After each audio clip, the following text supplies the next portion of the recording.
Rated M for mature. Gears of War 2 launches worldwide on November 7th. We've never made a worldwide launch like this. We're scared but so excited. We're at the point where we're not just making movie or game launches, we're making true entertainment launches.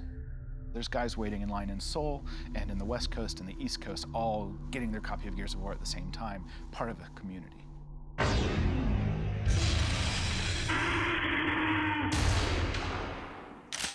Gears is celebrated not only because of its solid core gameplay, but also because it's a very accessible and compelling universe. It's a familiar universe, but it's also very over-the-top and very fantastic. I think the biggest thing you've got to have is you've got to have the larger-than-life stars. You have to have intense action, tons of explosions, tons of gunfire and special effects. And then you have to sprinkle in a little bit of drama and, of course, romance for the ladies. If something happens to me, promise me you'll look for Maria. When you add in multiplayer components, when you add in being able to share this popcorn ride with a friend, I think that's what really makes a blockbuster in this day and age. I think those features are necessary in a game. It's true that a lot of video games that have big success aren't necessarily the most artistic or well-delivered stories, but I'm really hoping that with Gears of War 2 we can be both, that we can be a game that millions of people play and enjoy, but that we tell an important story, a story of moral ambiguity, of character and growth. If you think of a movie like The Dark Knight, this is a highly accessible film, action flick, summer popcorn that's got so much story and depth to it. We're working with those guys, the Legendary Pictures guys, on the Gears of War movie, and I would love to achieve that. You know it. Well, let's go chunk some bullets at them grubs. Oh, yeah! You can have a great video game property and you can have a movie being made out of it, but until you have a 12-inch action figure that talks when you press a button, that's the magic moment. Nice!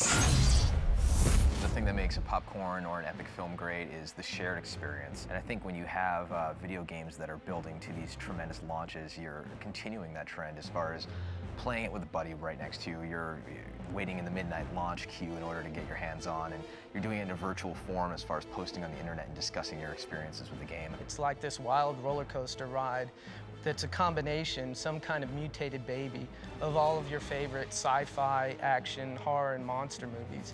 But for me, and I know for a lot of people, the biggest thing is the fun you can have with your friends. I love co-op and players being able to play a game, together. I think the difference of skill level between players often varies greatly.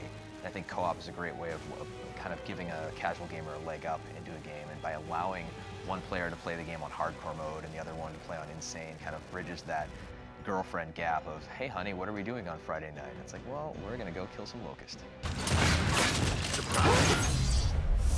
I went to Comic-Con this summer, which for me, I had never gone, and it was actually incredibly exciting to go and be there with 160,000 people at the San Diego Convention Center. Oh boy, it's Marcus Phoenix. Shut up, robot. I've been lucky to represent our game in a number of venues, and the ones that are hardest are game press. Because even if they love it, even if they're having a blast, they don't want anybody else to know they're having a blast, so they just sit there and nod. So it's gonna be even cooler and more badass. And I love the first one. And they don't say a thing. It's so unsatisfying, right? But the hardcore fans that were packing that room, I mean, on every single thing we showed, they went completely insane, and I almost got misty-eyed. I love those guys, right? Because they've taken apart our game. They've got so much ownership for it. That's why we make it. 1,000 guys in New York. What's your favorite character? Oh, I love Gus. Here's Dom. I love Dom. Why do you love Dom? And they really are part of our franchise, and that's the reason to make it. I think we're officially at the point where so much of pop culture is driven by that passionate type of person who will spend the time to build a costume, or they'll build a replica, lance or chainsaw. They'll, get a tattoo of the characters and, do whatever it takes to kind of represent and show how big of a fan they are. And I find that to be the most flattering thing about, the job that we were able to do here making games. Biggest thing for me as an artist and seeing hardcore fans out there is seeing all the Gears of War tattoos.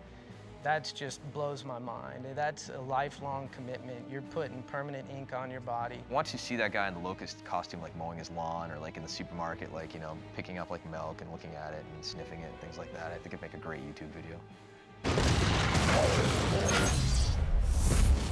Well, I think with video game advertising growing up, you traditionally had, back of the box, 10 weapons, 10 enemies, 10 levels, right? And now we're actually selling the theme and the experience as far as a commercial like Mad World or the upcoming Last Day.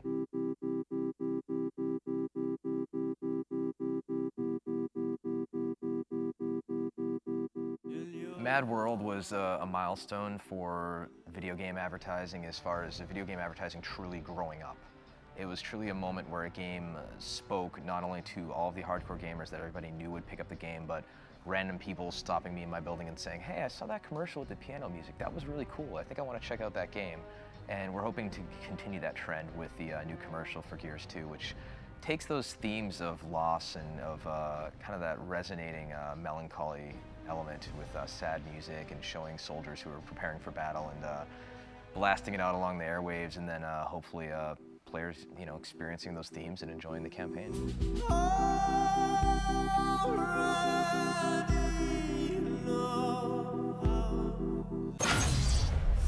The creator of Princess Mononoke has this great quote, which is basically, if you want to grow your audience, you have to betray part of your current audience, because you have to change what you're doing to expand your audience. And that's scary for us, but we know that as we grow our game, as we change it, someone's going to get pissed off. You killed who? We always kill someone, right? But someone's going to be upset they'll have lost their main character. So it's really a balance of keeping our hardcore fans happy, but changing the games in ways to make it more accessible to new people. We cut all the blood, for example, from Gears of War 2. Because we just don't want to make a violent game. It scares people off. It's a Christmas game, really.